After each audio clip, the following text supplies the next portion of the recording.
Broadcasting Region 1. Region 1. This is BBS. Bicol Broadcasting Systems Incorporated. DWLV. 91.9 megahertz. Your news and music stations. BBS. Basta Bareta. Sigurado.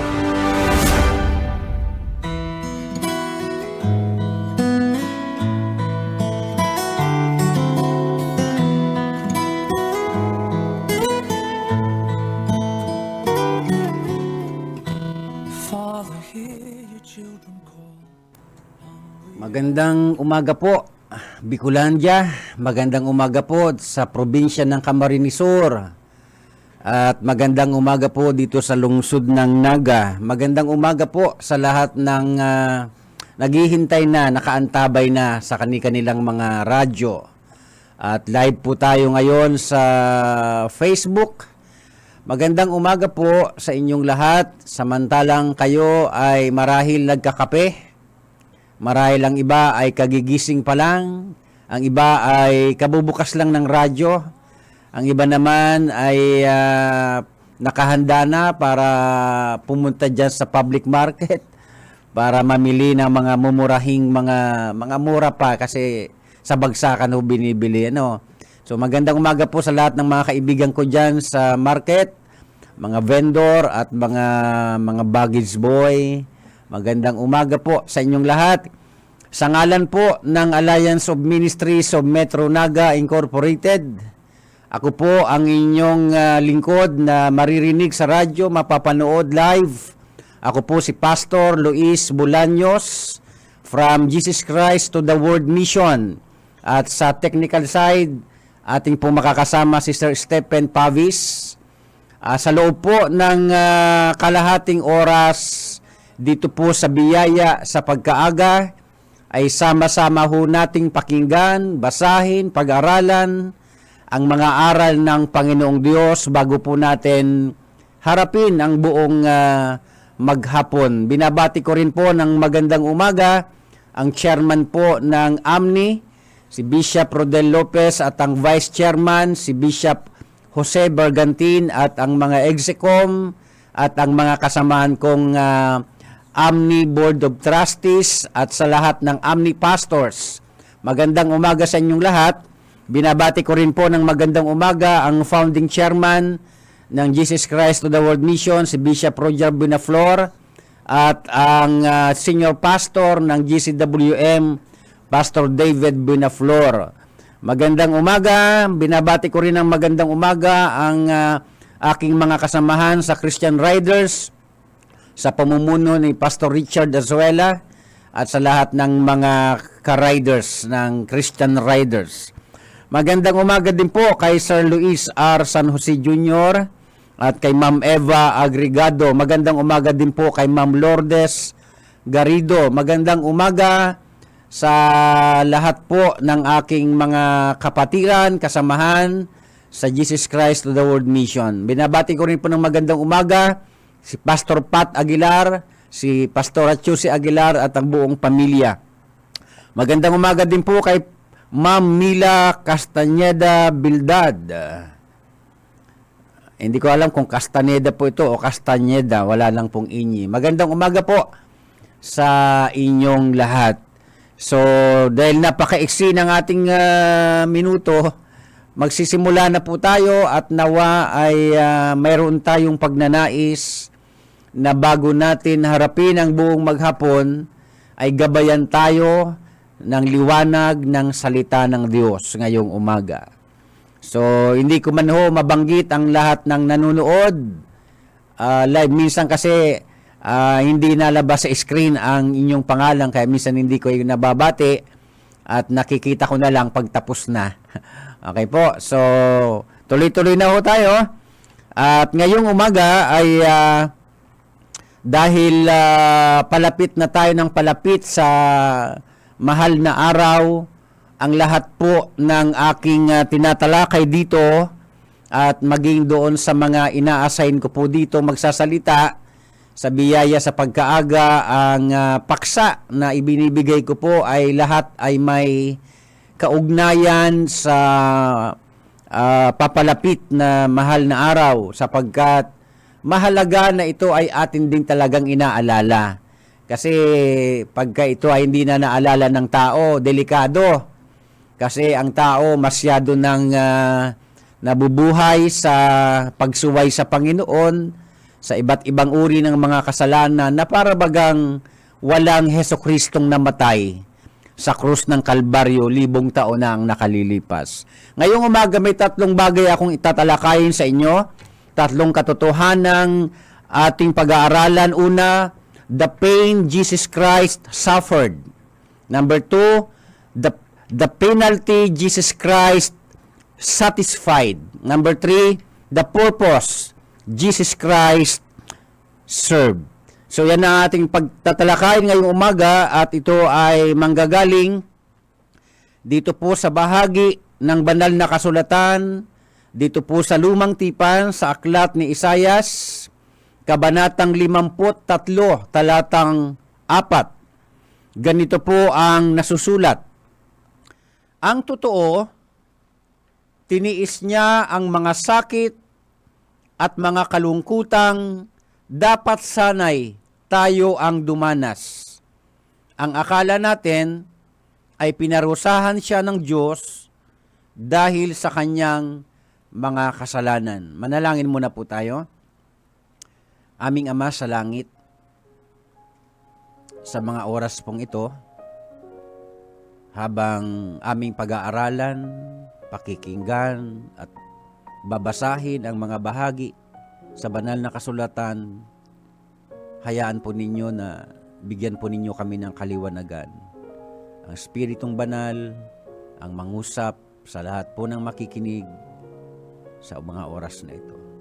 Ito po ang aming dalangin, kalakip ng aming pasasalamat at papuri sa iyo, Ama, sa tanging pangalan ng aming Panginoong Hesukristo. Amen. Okay, tuloy na ho tayo.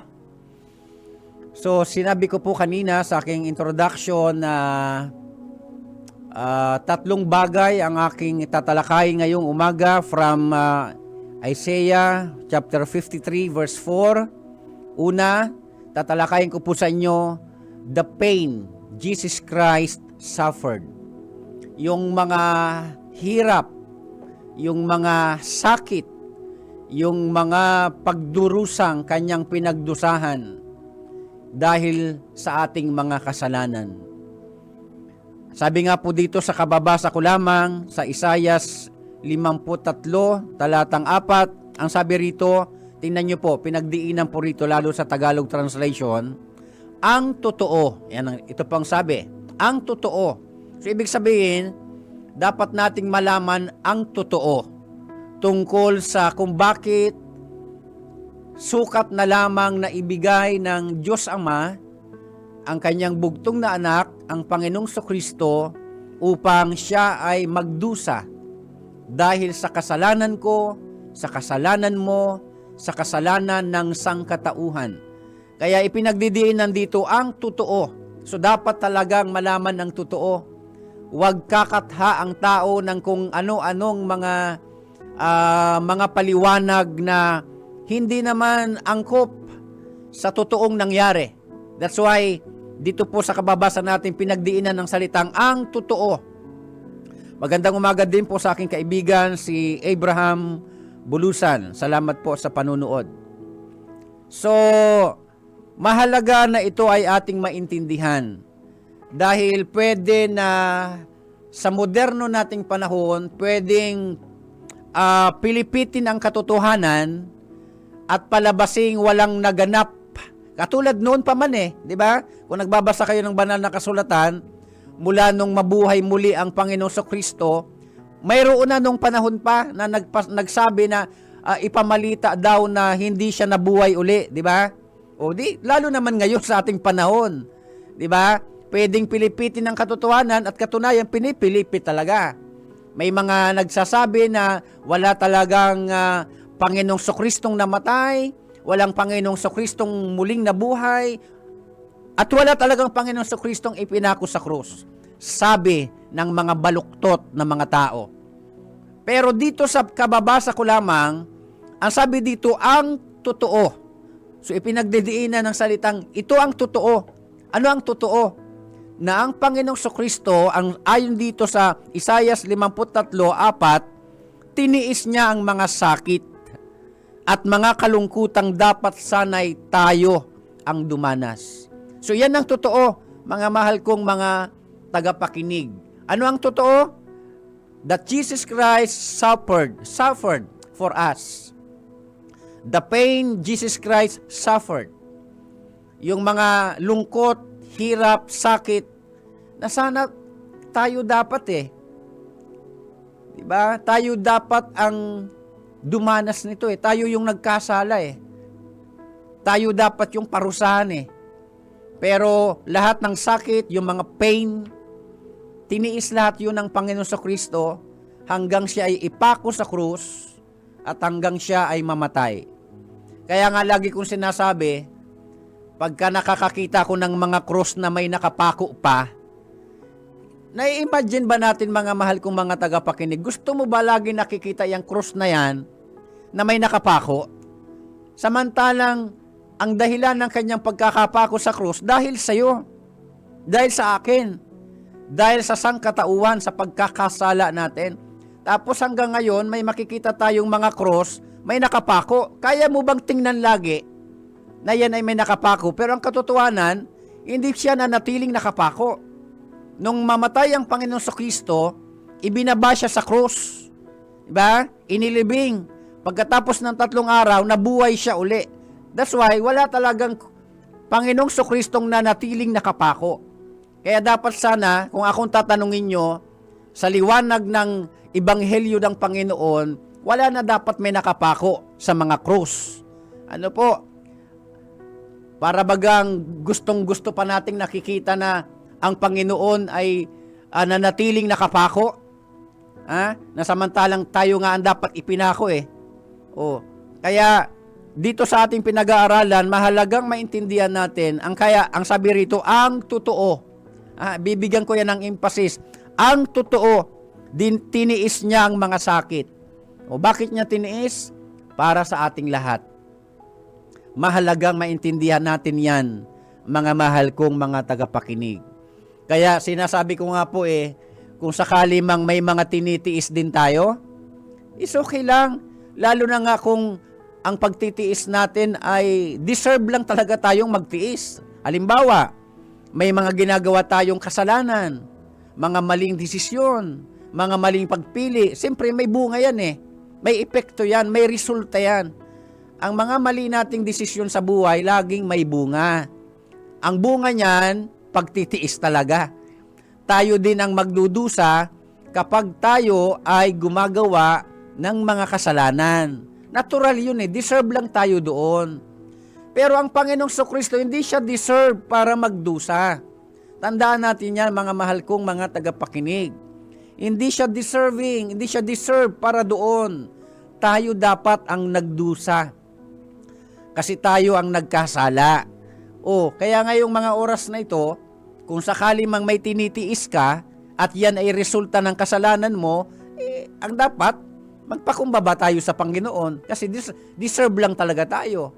Ngayon, kung nagdudusa naman tayo, dahil sumusunod tayo sa Panginoong Diyos, okay pa din, mas lalong okay. Kasi, maganda na yung maintindihan natin kung ano ang tiniis ng Panginoon, alang-alang sa atin. Kaya kung sakaling sumusunod tayo sa kalooban ng Diyos, at ang resulta ay pagtitiis, ayos na ayos lang yan, kung akong tatanungin nyo. Kasi, dapat lang tayong magtiis. Kung ang Panginoon Kristo nga nagtiis dahil sa ating mga kasalanan, tayo pa kaya?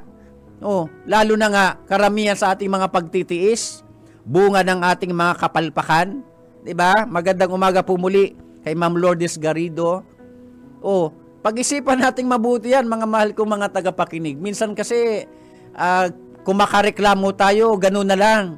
Pero hindi natin naiisip na ang Panginoon Kristo nga, nagtiis, nagdusa dahil sa ating lahat.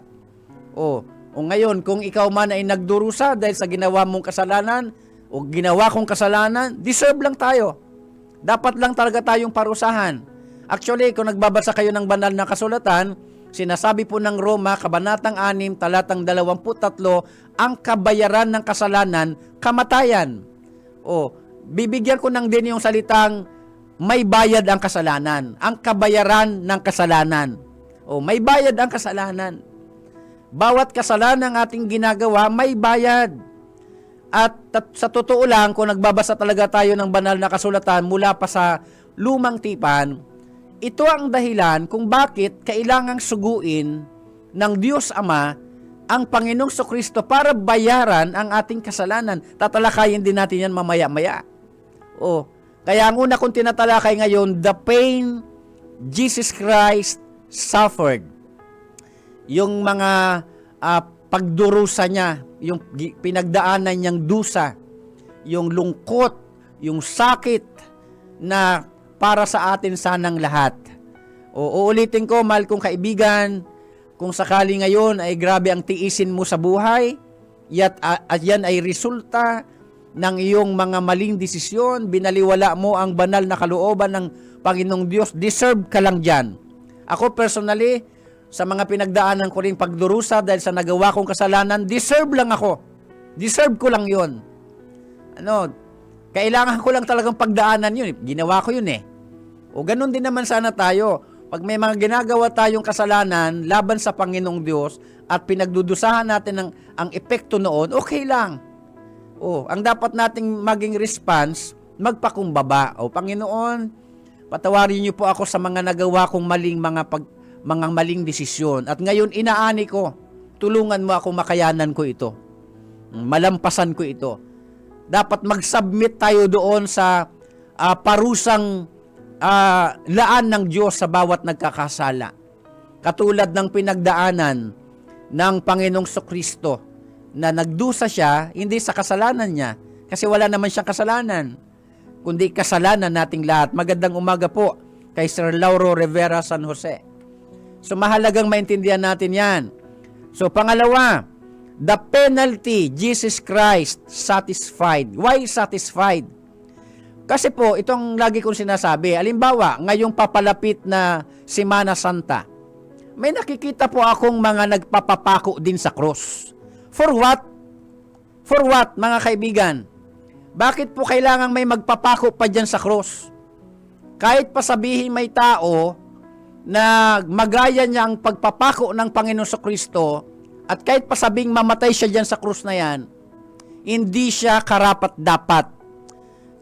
Kung bakit pinagdiinan ko ang salitang satisfied, the penalty Jesus Christ satisfied, kasi tanging ang kanyang banal na dugo ang maaaring tanggapin ng Diyos, kabayaran ng ating kasalanan. May mga tao kasi akong nakikita, ginagaya yung pagpapapako ng Panginoon. Ang tanong, para saan? Para saan? Mamatay ka pa dyan sa krus, hindi ka karapat-dapat. Sino man sa atin, hindi karapat-dapat. Kahit pa natin, magpapako din tayo sa krus, walang kwenta yan. Tanging ang banal na dugo ng Panginoong Kristo ang maaari lamang tanggapin ng Diyos Ama bilang kabayaran ng ating mga kasalanan. Tandaan ho natin yan. Kaya pangalawa, the penalty Jesus Christ satisfied.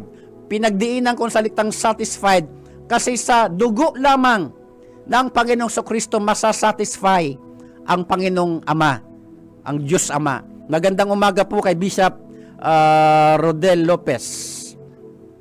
So, sabi po rito sa Isaias, Kabanatang 53, talatang 6, tayong lahat ay parang mga tupang naligaw.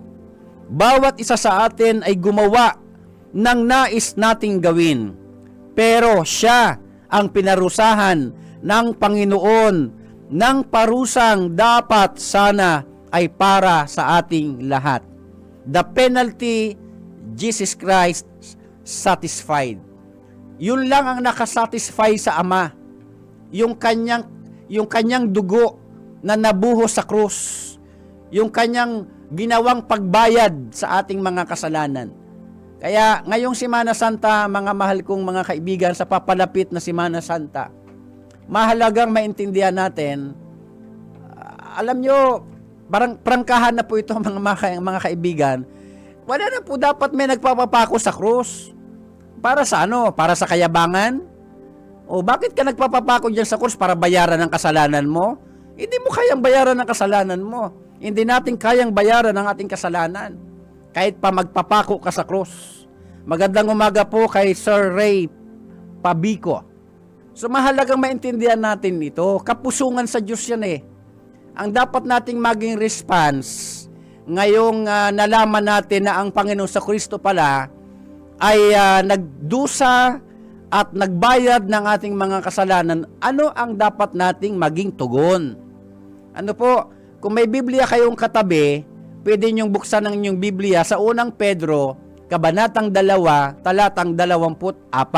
Ang sabi diyan, siya ay namatay sa krus upang bayaran ang ating mga kasalanan, upang huwag na tayong magpatuloy sa pagkakasala, ayon po sa pinababaw na Tagalog translation. Bakit daw po binayaran niya ang ating mga kasalanan? Para ako at ikaw, huwag nang magpatuloy sa mga intentional na pagkakasala. Hindi ko sinasabing perfecto na tayo, nagkakasala pa rin tayo, pero iba po kasi yung intensyong pagkakasala. Yung ginagawa ng gawi ang pagkakasala. Gagaya-gaya sa pagpapapako sa krus. Pagka naibaba na sa krus, babalik na naman sa dating masamang pamumuhay. So anong kwenta yon? Palabas lang, di ba? Kaya mahalagang maintindihan natin ito, mga mahal kong mga tagapakinig. Pangatlo po, the purpose Jesus Christ served. Yung layunin kung bakit ang Panginoong Kristo ay kailangang mamatay. Ano po? Magdusa para sa ating lahat. Isayas, Kabanatang 53, talatang 5. Uulitin ko po, ang sabi rito, ang totoo. Napansin nyo, inulit na naman ang salitang ang totoo. Kasi nga, marami po ang nagkalat na mga maling katuruan, ginagawa nilang masama ang imahe ng Panginoong Kristo, pinapalabas ng mga lapastangang mga tao na ang Panginoong Kristo daw ay hindi namatay, hindi siya nagbayad sa kasalanan ng sangkatauhan. Ang nagsasabi lang yan, yung mga lapastangang mga tao. Nilalapastangan nila ang Panginoong Hesukristo. Pero ang sabi rito, Isayas 53, talatang 5, ang totoo, sinugatan siya dahil sa ating mga pagsuway. Binugbog siya dahil sa ating mga kasamaan. Ang parusang tiniis niya ang naglagay sa atin sa magandang kalagayan, at dahil sa mga sugat niya ay gumaling tayo. Nakita nyo narinig po natin mga mahal ko mga tagapakinig. So the purpose Jesus Christ served. No, binayaran na yun eh. Tapos na eh. Oh, kaya yung mga nagsasabi na kaya ako nagpapapakuan niya sa krus, kaya ako nagpipinitensya para bawasan ang kasalanan ko o mabayaran kong kasalanan, maling-mali ka dyan, kaibigan. Kahit ka pa maglakad ng paluhod, sugatan mo man ang buo mong katawan, hindi mo kayang bayaran ang kasalanan mo. Kahit gawin natin ang pagpapahirap sa ating mga katawan, hindi natin kayang bayaran ang ating mga kasalanan. Actually, bayad na. Ano po, ang kailangan na lang natin tanggapin ito. Paniwalaan natin na ang Panginoong Kristo nagdusa, namatay at muling nabuhay para sa ating mga makasalanan. That is the gospel. Yan ang ebanghelyo. Magandang umaga po kay Ma'am Nani Nazareno Pilinya. Salamat po sa panunood.